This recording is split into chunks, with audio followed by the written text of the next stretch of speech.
Konflik etnik. Konflik etnis atau etnik adalah konflik yang terkait dengan permasalahan-permasalahan mendesak mengenai politik, ekonomi, sosial, budaya, dan teritorial di antara dua kelompok etnis atau lebih. Etnik dan suku bangsa biasanya memiliki berbagai kebudayaan yang berbeda satu dengan lainnya.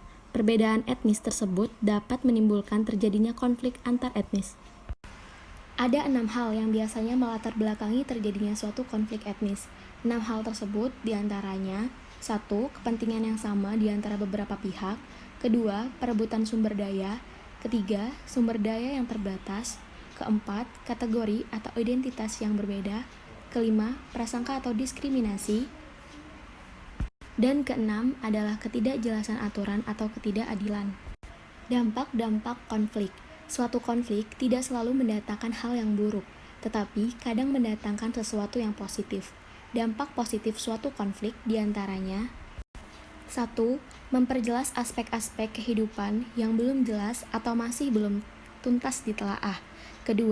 Memungkinkan adanya penyesuaian kembali norma dan nilai sosial dalam kelompok bersangkutan sesuai dengan kebutuhan individu atau kelompok. 3. Jalan mengurangi ketergantungan antar individu dan kelompok. 4. Dapat membantu menghidupkan kembali norma-norma lama dan menciptakan norma-norma baru. 5. Dapat berfungsi sebagai sarana untuk mencapai keseimbangan antara kekuatan-kekuatan dalam masyarakat. Hasil dari suatu konflik sosial adalah sebagai berikut. 1. Meningkatkan solidaritas sesama anggota kelompok atau in-group solidarity yang sedang mengalami konflik dengan kelompok lain. 2. Keretakan hubungan antar individu atau kelompok. 3. Perubahan kepribadian antar individu. 4. Kerusakan harta benda dan bahkan kehilangan nyawa manusia. Dan yang kelima, akomodasi, dominasi, bahkan penaklukan salah satu pihak yang terlibat dalam pertikaian. Contoh konflik etnis. Konflik antar suku Aceh dan Jawa dilatar belakangi oleh sejarah panjang, yakni sejak zaman Kerajaan Majapahit dan Kerajaan Aceh di masa silam. Selain itu, adanya tindakan diskriminatif pemerintahan pada masa Orde Baru yang dinilai masyarakat Aceh sebagai pemerintahan Jawa, dinilai juga sebagai latar belakang kembalinya tumbuhnya kecurigaan rasisme antar kedua suku ini. Lewat gerakan separatis yang bernama Gerakan Aceh Merdeka, sebagian warga Aceh berusaha mengusir suku-suku pendatang dari tanah nenek moyangnya. Dalam hal ini, suku Jawa yang menjadi suku pendatang mayoritas menganggap bahwa Aceh termasuk bagian dari NKRI, di mana mereka berhak untuk ikut tinggal di sana. Konflik pun muncul dan pengusiran orang-orang suku Jawa dari tanah Aceh harus terjadi. Namun, seiring perundingan antara pemerintah NKRI dan gerakan separatis Aceh Merdeka, konflik ini pun dapat diselesaikan. Melalui perundingan itu pula hingga saat ini, kondisi Aceh dapat kembali kondusif. Konflik antar etnis di Indonesia harus segera diselesaikan dan harus sudah ada solusi konkretnya. Dalam bukunya, Wirawan dengan judul Konflik dan Manajemen Konflik, Teori, Aplikasi, dan Penelitian menjelaskan bagaimana cara menyelesaikan konflik antar etnis yang ada di sebuah negara. Pertama, melalui intervensi pihak ketiga, di mana keputusan intervensi pihak ketiga nantinya final dan mengikat, contohnya pengadilan. Kedua, melalui mediasi. Mediasi adalah cara penyelesaian konflik melalui pihak ketiga juga yang disebut mediator. Ketiga, melalui rekonsiliasi, proses penyelesaian konflik-konflik dengan transformasi sebelum konflik itu terjadi, di mana masyarakat pada saat itu hidup dengan damai. Kesimpulan dari konflik etnis adalah konflik selalu melahirkan dampak kepada pihak-pihak yang menjadi pelaku konflik itu sendiri.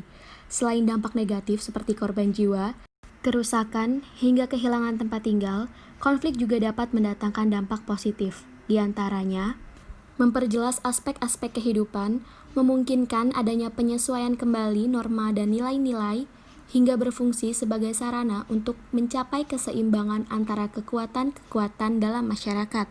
Beragamnya suku, agama, ras, dan golongan membuat Indonesia sebagai bangsa yang rawan konflik.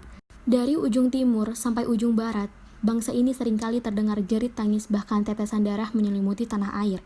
Kalau konflik etnis itu terjadi terus-terus dalam sebuah negara, maka negara tersebut dapat dikatakan tidak bisa menciptakan ketentraman dan keamanan dalam negerinya. Oleh sebab itu, masalah konflik etnis perlu diselesaikan secara cepat oleh pemerintah. Karena selain negara yang mengalami kerugian, masyarakat sekitar daerah konflik tersebut pun akan mengalami kerugian pula. Saran dari konflik tersebut adalah 1. Faktor-faktor yang melatar belakangi terjadinya konflik etnis, seperti kepentingan yang sama di antara beberapa pihak, perebutan sumber daya yang terbatas, kategori atau identitas yang berbeda, prasangka atau diskriminasi harus diselesaikan secara demokratif. Cara-cara seperti rekonsiliasi dan mediasi harus dikedepankan. Penyelesaian konflik tanpa kekerasan inilah yang harus dilakukan, agar tidak jatuh banyak korban. Diharapkan, sebagai generasi penerus yang memiliki wawasan pendidikan yang jauh lebih baik, akan memudahkan para penerus bangsa dalam menghadapi suatu konflik dan memecahkannya dengan cara yang lebih baik dan bijaksana sesuai dengan porsi dari konflik itu sendiri.